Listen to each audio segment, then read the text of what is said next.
So hello everyone, आइए अब कुछ और क्वेश्चंस करते हैं कुलम्स लॉ के ऊपर। चैप्टर का नाम है electric charges and fields. MR sir के ये नोट्स हैं। आइए शुरू करते हैं। सबसे पहले आप ये सवाल देखिए, charge q small q and 4q placed along y axis at position y is equals to 0, y is equals to l/2 and y is equals to l respectively. ठीक है, फाइंड वैल्यू ऑफ q, इस छोटे वाले q की मुझे value बता दो। That force on charge q is 0, ताकि इस पर q चार्ज पर फोर्स 0 हो जाए। वैल्यू को पहले वैल्यू को करो साइड में,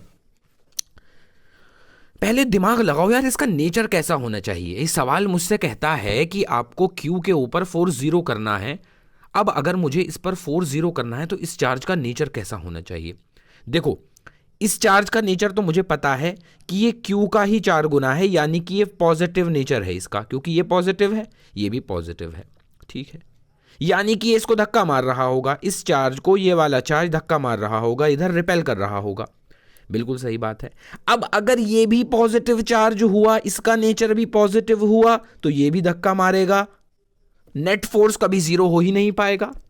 बिल्कुल सही बात, बिल्कुल सही बात। हाँ, अगर ये नेगेटिव हो गया, अगर ये नेगेटिव हो गया तो ये इसको अपनी तरफ खींचेगा, और ये जो फोर्स इस पर लगा रहा है उतने ही फोर्स के साथ अगर ये इसको अपनी तरफ खींच ले तो क्या इस पर नेट फोर्स 0 हो जाएगा? बिल्कुल हो जाएगा। चलिए तो यही करते हैं। हमने इसका फोर्स, इसने जो इस पर फोर्स लगाया और इसने जो इस पर फोर्स लगाया, दोनों को बराबर कर दिया। यहां से मुझे Q की वैल्यू मिल जाएगी बड़े आराम से। कैसे? देखिए, 4Q है और Q है, दोनों के बीच में डिस्टेंस है L। कूलम्स लॉ लगाया, KQ, देखो ये रहा 4KQ square by L square. ठीक है, Q है और बड़ा Q है, दोनों के बीच में डिस्टेंस है L/2। कूलम्स लॉ लगा दिया, ये रहा। यहां से काटा पीटी मचाई तो Q की वैल्यू जो आ गई, Q इज इक्वल्स टू बड़ा Q आ गया। और हमें नेचर पता है, 4F net is equals to 0, nature must be negative. बिल्कुल सही बात है, बिल्कुल बेहतरीन। Charge Q is placed at centre of line joining two equal charges of magnitude. ठीक है, 3 charges are in equilibrium, then what will be value of Q। Okay, इन्होंने बोला कि भाई 2 इक्वल मैग्नीट्यूड के चार्जेस रखे हुए थे, इन दोनों की लाइन ज्वाइनिंग के बीच में हमने एक चार्ज को रख दिया जो है कि है स्मॉल q। इसकी वैल्यू बताओ ताकि इन तीनों चार्जेस पर फोर्स जो है वो 0 हो जाए। बिल्कुल ठीक बात है, बता देते हैं। सबसे पहली बात, इसका नेचर सोचो कैसा होना चाहिए। इसका नेचर भाई नेगेटिव का Q होना चाहिए, तभी जो है सबके ऊपर जो है वो फोर्स 0 हो पाएगी। क्योंकि देखो, इस पर तो अगर ये प्लस Q भी होता, मान लो अगर ये प्लस Q होता माइनस Q की जगह, जब भी इस पर फोर्स तो नेगेटिव F नेट जो है वो इज इक्वल्स टू 0 हो जाता, फोर्स इस पर 0 हो जाती। ये इसे अपनी, ये इधर धक्का देता ये वाला चार्ज जो है, और ये धक्का देता इधर की तरफ। ठीक है, लेकिन इन दोनों के ऊपर फोर्स जो है वो 0 नहीं हो पाती। क्यों? क्योंकि अगर ये पॉजिटिव होता तो ये इसे इधर धक्का मारता, ये भी इसे इधर धक्का मारता। और हमें क्या बोला है? 3 चार्जेस आर इन इक्विलिब्रियम, तीनों के ऊपर फोर्स को 0 करना है। चलिए तो अब चार्ज की हम वैल्यू निकालते हैं। देखो, मैंने आपको ओवरव्यू समझा दिया इसका पूरे क्वेश्चन का। ये है Q, ये है स्मॉल q, दो इसने, देखो इसके ऊपर मैं फोर्स जो है वो 0 कर रहा हूं। इसने इस पर कितना फोर्स लगाया होगा? KQ square bye R square. ठीक है, और इसने कितना लगाया होगा? K बड़ा Q छोटा Q बाय R/2 का होल स्क्वायर। बिल्कुल, इन दोनों फोर्सेस को बराबर कर दिया और यहां से मुझे Q की वैल्यू पता लग गई। Q की वैल्यू कितनी आई? -Q/4। और -Q/4 आई है। माइनस क्यों आया? क्योंकि अगर प्लस होता तो ये कभी इक्विलिब्रियम बन ही नहीं पाता। अच्छी बात है। देखिए, बिल्कुल ऐसा सवाल आपने ग्रेविटेशन के अंदर भी करा है। भाई थोड़ा तेज चल रहे हैं, रिवीजन कर रहे हैं, ठीक है ना। Charge Q is divided in on 2 small conducting sphere ठीक है, एक चार्ज क्यू था, उन भाई साहब को डिवाइड कर दिया दो स्मॉल कंडक्टिंग स्फीयर के ऊपर, कुछ हिस्सा जो है इस चार्ज का इस स्फीयर को दिया, कुछ हिस्सा इस चार्ज का इस स्फीयर को दिया। What should be value of charges on sphere, दोनों चार्जेस की वैल्यू बता दे स्फीयर्स पर जो आए हैं, when placed at certain distance apart, distance दोनों के बीच में फिक्स्ड कर दी। Repulsive force between them is maximum, हमें जब उन दोनों चार्जेस की वैल्यू बता दो कि कब इन दोनों चार्जेस की वैल्यू जो है वो मैक्सिमम होगी। ठीक है, बताने की कोशिश करते हैं। अब भाई ये जो क्वेश्चन है इसमें जो ऑप्शंस है ये भी तो कहीं ना कहीं सवाल का ही हिस्सा हैं, ये भी तो हमें आंसर तक पहुंचने में मदद कर सकते हैं। बिल्कुल, आइए ऑप्शंस को एनालाइज करते हैं, क्योंकि हमें 4 ऑप्शंस दे रखे हैं। बिल्कुल सही बात है, हम यहाँ से देख लेते हैं कि भैया किसके अंदर जो है फोर्स जो है वो सबसे ज़्यादा आ रहा है, जो है वही जो है इन दोनों के बीच में मैक्सिमम फोर्स होगा। देखो 3q² बाय 4 4 ज़ा 16, ठीक है, क्यू स्क्वायर बाय 2 2 ज़ा 4, ठीक है, क्यू स्क्वायर बाय 3 3 ज़ा 9, ठीक है, क्यू स्क्वायर बाय 16, ये आ गई फोर्स। देखो भाई, क्योंकि के बाय आर स्क्वायर तो सब में कांस्टेंट ही है, उसकी वजह से फोर्स के ऊपर कोई फर्क थोड़ी पड़ेगा। हाँ, इनकी वजह से पड़ेगा कि चार्जेस का आपने कितना कितना हिस्सा लिया है। ठीक है, तो इसमें हमारा आंसर कौन सा आ जाएगा भाई, इसके अंदर ही मैक्सिमम आएगी फोर्स। बिल्कुल सही बात है, क्यू स्क्वायर बाय फोर्स, क्योंकि यही हमें सबसे ज़्यादा फोर्स दे रहा है। बिल्कुल ठीक बात है। और कंजर्वेशन ऑफ चार्ज भी आप यहाँ पर लगा सकते हैं। भैया ये क्यू से निकले हैं तो इन दोनों को जोड़कर क्यू भी क्यू ही तो बन जाना चाहिए, छोटा क्यू। देखो 3q/4, ये देखो 3q प्लस q/4 कितना हो जाएगा, चलो ये तो q बन गया, ये भी q बन रहा है, लेकिन ये q बन रहा है क्या, 2q/3 आ रहा है भाई, 2q/3 कहीं से भी नहीं बन रहा। ठीक है, इसके अंदर क्या आ रहा है, 2q/4, 2 1 ज़ा 2, 2 2 ज़ा 4, q/2 आ रहा है दोनों को जोड़कर। तो इस तरीके से भी आप दो ऑप्शंस को एलिमिनेट कर सकते थे। बिल्कुल सही बात है। Find F net on charge due to other charges. ठीक है, ये एक स्क्वायर है, इसके चारों कॉर्नर्स पर Q Q Q Q charge रखा हुआ है, साइड लेंथ जो है वो है ए, और इस चार्ज के ऊपर ये पूछ रहा है कि इन तीनों चार्जेस की वजह से फोर्स बता दो। मैंने कहा ठीक है यार बता देंगे, कूलम्ब लॉ लगाऊंगा ना बादशाहों की तरह। ठीक है, इधर लगेगा एफ, ये लगाएगा इस पर एफ, उतना ही ये एफ लगाएगा, एफ ही तो लगाएगा भाई। ये भी दोनों के बीच में साइड लेंथ ए है, कौन सी ऐसी चीज़ है जिसकी वजह से ये एफ ना लगाए, कोई भी नहीं, दोनों के अंदर सारी सिमिलैरिटीज़ हैं। वही क्यू चार्ज है, वही क्यू चार्ज है, वही ए डिस्टेंस है, वही ए डिस्टेंस है। ठीक है, तो इसने एफ लगाया, एफ इज इक्वल्स टू के Q square by A square, और इसने लगाया एफ इज इक्वल्स टू के Q square by A square. ठीक है, इसकी कहानी थोड़ी अलग है। इसकी कहानी अलग क्यों है, क्योंकि भाई यहाँ पर साइड लेंथ जो है वो नहीं ले पाएंगे आप, ये डिस्टेंस लेंगे आप, ये वाली डिस्टेंस, और ये डिस्टेंस कितनी होती है, ये डिस्टेंस होती है √2 इंटू साइड लेंथ।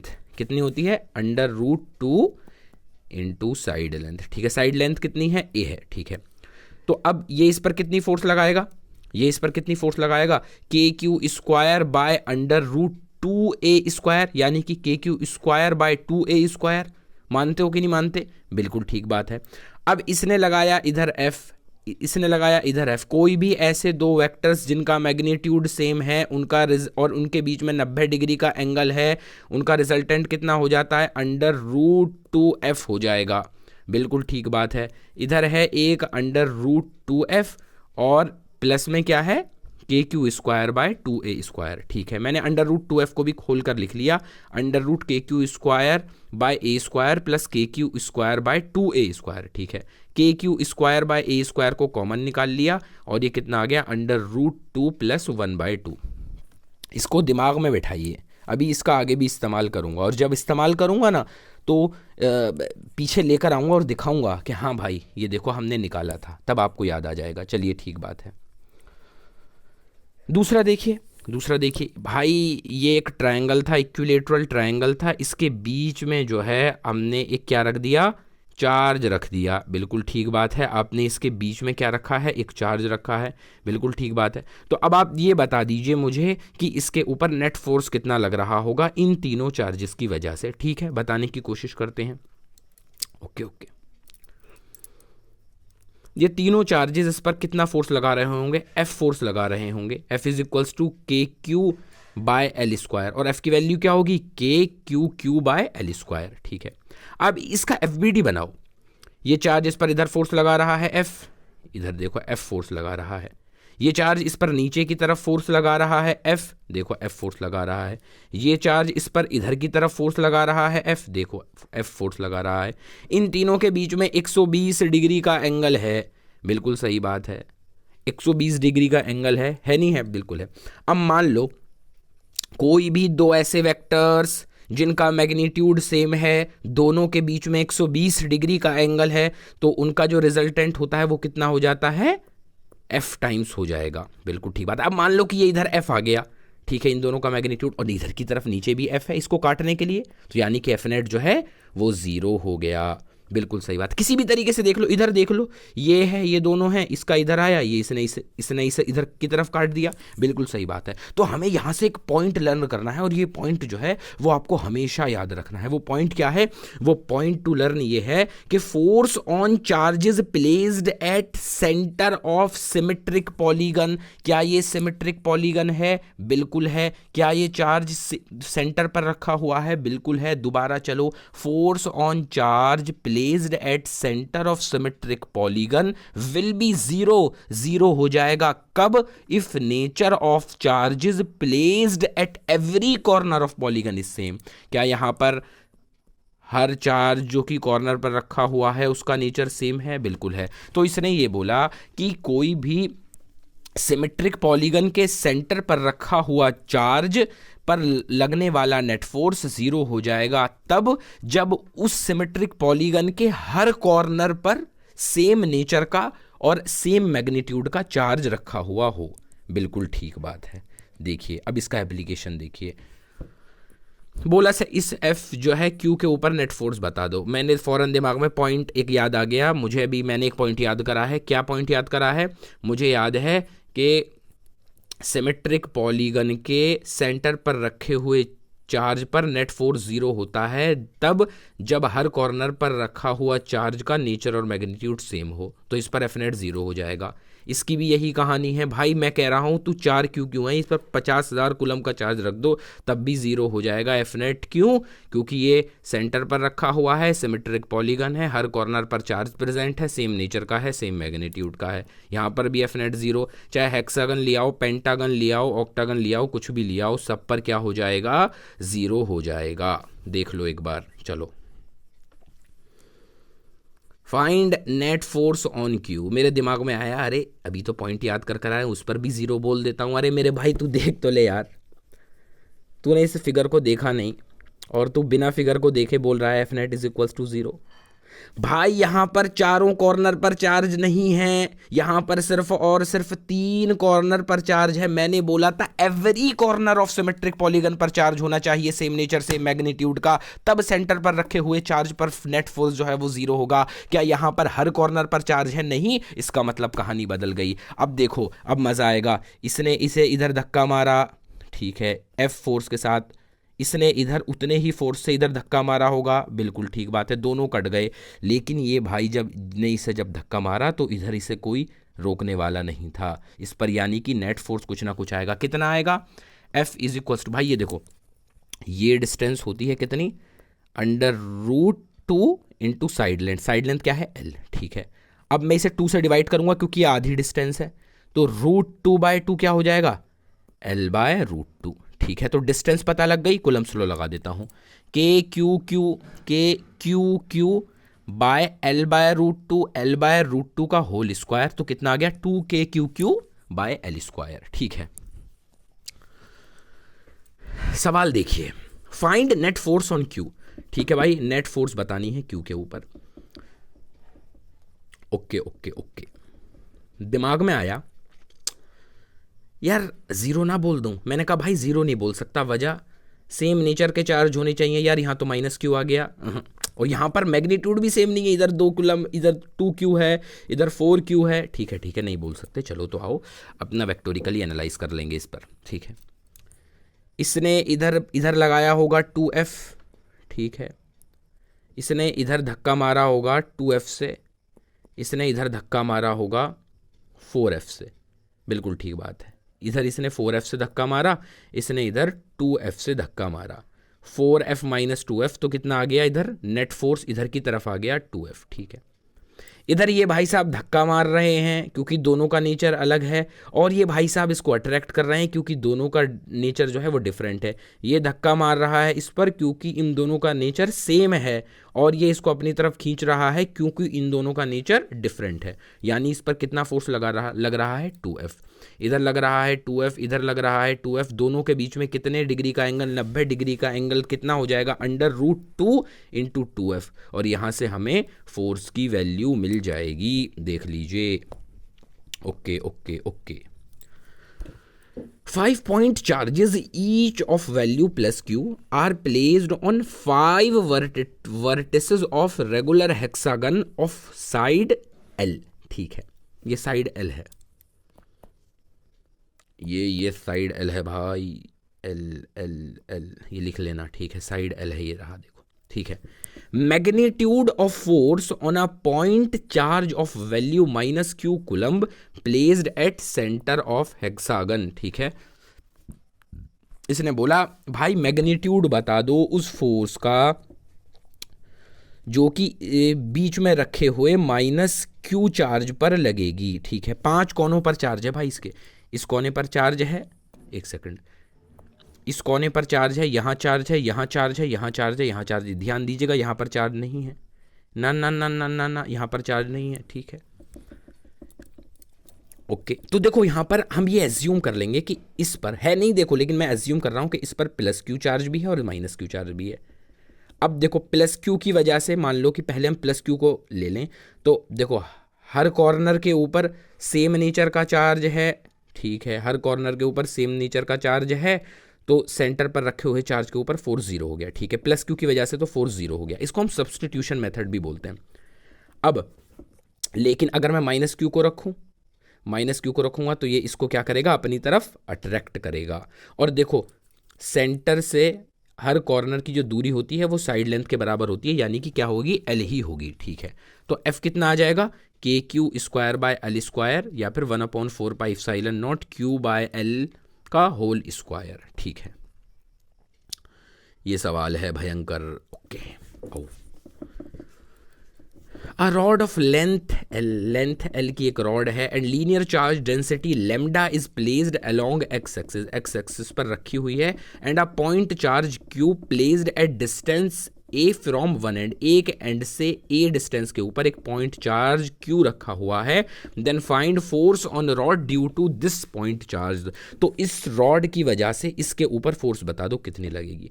मैंने कहा यार कूलम्ब लॉ लगाता हूँ ना, पट देनी। ओ भाई कैसे लगा देगा, जब शुरुआत में ही कूलम्ब लॉ के इंट्रोडक्शन में एक बात बताई थी, एक बड़ा इंटरेस्टिंग मज़ेदार पॉइंट बताया था, coulomb law not valid for linear charge, only valid for point charges and spherical symmetry. ठीक है भाई, स्फेरिकल और पॉइंट चार्जेस के लिए ही वो वैलिड है, मैं यहाँ पर डायरेक्टली नहीं कर सकता।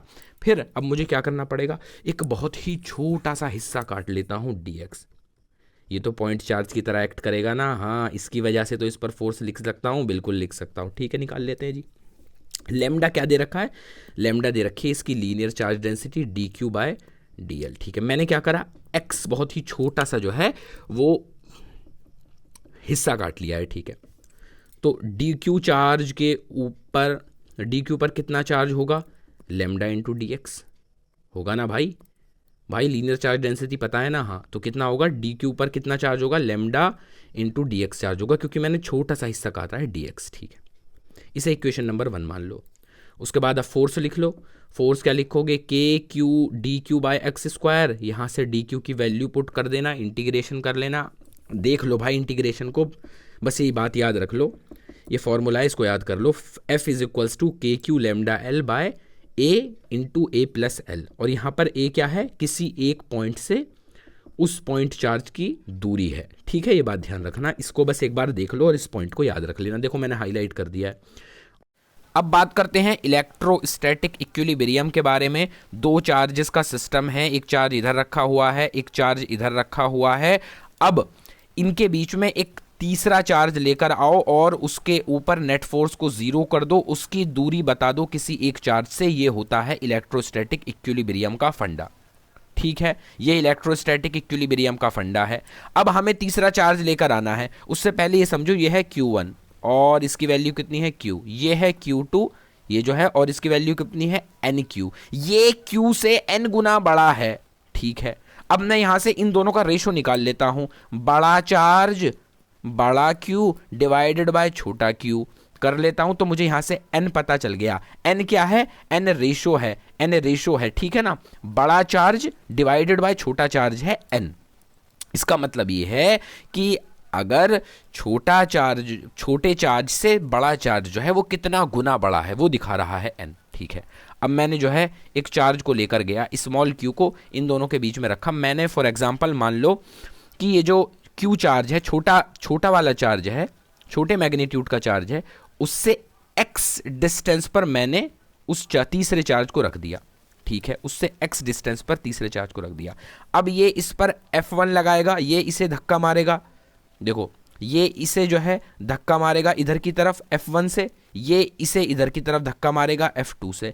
आपसे क्या पूछ रहा है कि इसके ऊपर F नेट हमें जीरो करना है, तो F नेट कब जीरो होगा, जब ये दोनों जो है वो बराबर हो जाए, F1 is equals to F2 हो जाए। ये डिस्टेंस इस छोटे वाले चार्ज से इस चार्ज की डिस्टेंस कितनी है x, इस चार्ज से इस चार्ज की डिस्टेंस कितनी है, ये टोटल r है और ये x है, तो r माइनस एक्स जो है इस वाले चार्ज से इसकी डिस्टेंस है, तो k Q by X square बराबर कर दिया k Q N Q by R minus X का होल स्क्वायर। यहां से हमने इसे सॉल्व करा, एक फॉर्मूला आ गया, इसको अपने दिमाग में बसा लीजिए। ये फॉर्मूला क्या है, x is equals to R, R मतलब टोटल डिस्टेंस जितनी थी, और divided by under root n plus 1। n आपको बता दिया है क्या होता है, रेशो होता है। छोटा चार्ज छोटे चार्ज से हम बड़े चार्ज को डिवाइड कर देते हैं। ठीक है, x क्या है, x है छोटे चार्ज से उस तीसरे चार्ज की दूरी। ठीक है, ये हमें याद कर लेना है बिल्कुल। इसके ऊपर सवाल आएंगे, कैसे आएंगे अभी बात होगी। अब इस चीज को ऐसे भी सोच सकते हो, मान लो कि अगर n जो है वो 1 हो जाए, यानी कि दोनों चार्जेस जो हैं उनका जो मैग्नीट्यूड है वो दोनों जो है वो सेम है, दोनों सेम चार्ज है। अब मैं थर्ड चार्ज को कहाँ रखूंगा भाई, बीच में रखना पड़ेगा ना, r/2 डिस्टेंस पर ये भी इतना ही फोर्स लगाएगा, ये भी इतना ही फोर्स लगाएगा। तो हाँ, अगर मैं n को 1 रख दूं तो r/2 आ रहा है, बिल्कुल। तो ये मेरे इस फॉर्मूले को बता रहा है कि हाँ भाई आपका फॉर्मूला सही है। ठीक है, इसको याद कर लीजिए। ठीक है, अब बोला find position of third charge Q in a given system so that net force exercised by Q is 0। ठीक है, इस पर जो है Q जो है वो 0 करना है। ठीक है, Q जो है इस पर जो तीसरा चार्ज में लेकर आया उस पर Q 0 करना है। लेकिन अब कहानी अलग है, इस पर प्लस Q है, लेकिन इधर जो कोने पर चार्ज रखा है वो माइनस NQ का है। माइनस आ गया, दोनों चार्जेस जो कोनों पर रखे हुए हैं उनका नेचर सेम है। अब मैं इस प्लस Q को जो है ना यहाँ लाकर नहीं रख सकता, ना ना ना,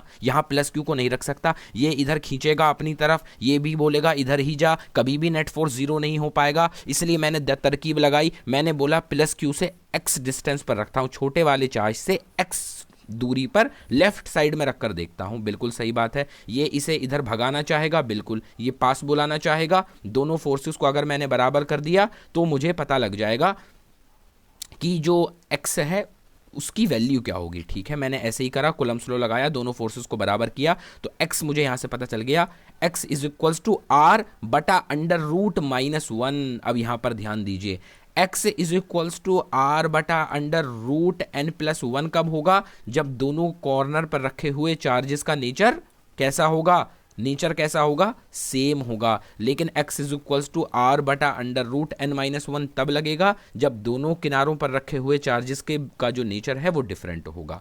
ठीक है, इनके ऊपर एक एक सवाल देख लीजिए। Find position of third charge Q so that force on Q will be 0। सबसे पहले आप n निकाल लिया करो, मैंने n निकाल लिया, 16 आ गया n।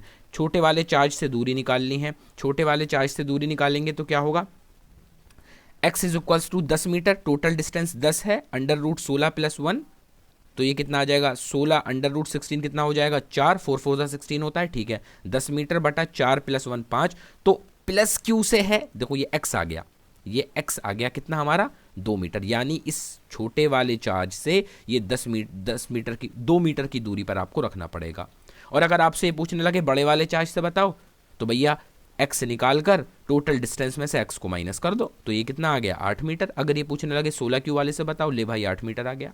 अब देखो इसमें देखो पहले नेचर देख लिया करो, यहाँ पर सिमिलर नेचर थे, इस वजह से क्या लगाया x is equals to R बटा under root N plus one. यहाँ पर x is equals to R बटा under root N minus one लगेगा, वजह क्योंकि दोनों का नेचर डिफरेंट है। हमने लगा दिया x इज इक्वल्स टू ये 6 मीटर की दूरी है, यहाँ पर रेशो निकालना है, n नहीं निकल सकता, मुश्किल आएगी, डायरेक्ट ऐसे ही फॉर्मूले में पुट कर दिया अंडर रूट 25 बटा 9 माइनस वन। इसके बाद जब सॉल्व करा तो 9 मीटर आ गया, कहाँ से, स्मॉलर चार्ज से, यानी कि यहाँ से x दूरी पर रखना होगा मुझे, x कितना है 9 मीटर, यहाँ से 9 मीटर की दूरी पर इस चार्ज को रखना पड़ेगा। ठीक है, पूछने लगे भाई यहाँ से बता दे तो कितना होगा, ये 6 मीटर और प्लस में x और बताना पड़ेगा, प्लस इस वाले चार्ज से पूछने लगे तो कितना हो जाएगा 9 प्लस 6 9 6 15, तो इस वाले चार्ज से ये 15 मीटर की दूरी पर है। ठीक बात है, ठीक बात है, ओके ओके।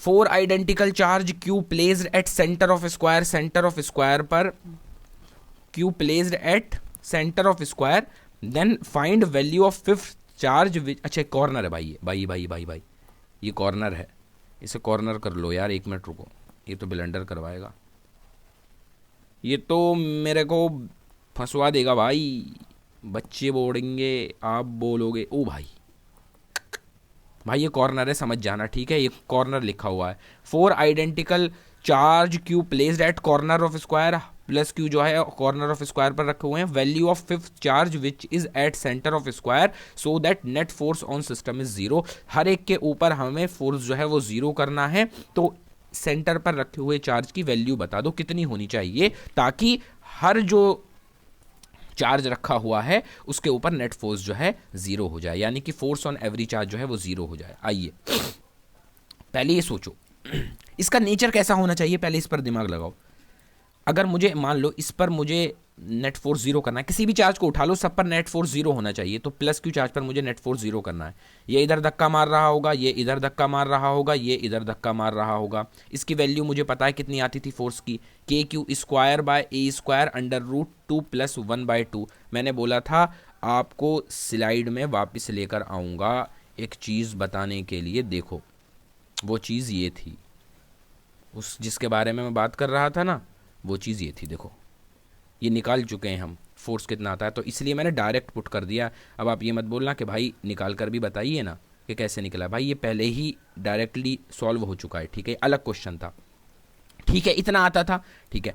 अब अगर मुझे नेट फोर्स जीरो करना है इस पर, तो इसका नेचर नेगेटिव होना चाहिए, ये अपनी तरफ खींचेगा, इन्होंने इसे इधर धक्का मारा है F फोर्स से, बिल्कुल सही बात है, तो Q का नेचर तो हमें पता लग गया भाई, ये नेगेटिव होना चाहिए, 100% ये नेगेटिव होगा, बिल्कुल सही बात है। अब इस पर ये जो इधर फोर्स लगाएगा और ये जो इस पर इधर फोर्स लग रहा है, इन दोनों को अगर मैं बराबर कर दूं तो क्या मुझे यहाँ से Q की वैल्यू पता लग जाएगी, बिल्कुल पता लग जाएगी। यही करा, दोनों फोर्सेस को बराबर कर दिया। दोबारा से सुनो, ये सारे चार्जेस इस पर F फोर्स लगा रहे थे, ये इधर F फोर्स लगा रहे थे, उतना ही अगर ये चार्ज इस पर इधर फोर्स लगा दे तो ये बैलेंस हो जाएंगे। अब आप पूछ सकते हो यार इसने तो हर एक की बात करी है भाई, इसने तो एवरी चार्ज की बात करी, आपने तो इसे एनालाइज करा और वैल्यू निकाल कर दे दी। अरे भाई तो इनमें देख ले, इनमें भी तो वही कहानी बनेगी, ये तीनों इस पर इधर फोर्स लगाएंगे, ये इस पर इधर फोर्स लगाएगा, ये बीच में जाएगा, वही वाली बात बन जाएगी, बिल्कुल सिमिलर। तो यहाँ से हमारा आंसर कितना आ गया, Q is equals to minus Q/2 under root 2 plus 1/2। चलिए और सवाल करे हैं हमने कुलम्स लॉ के ऊपर, और भी वीडियोज़ आएंगे, चलिए।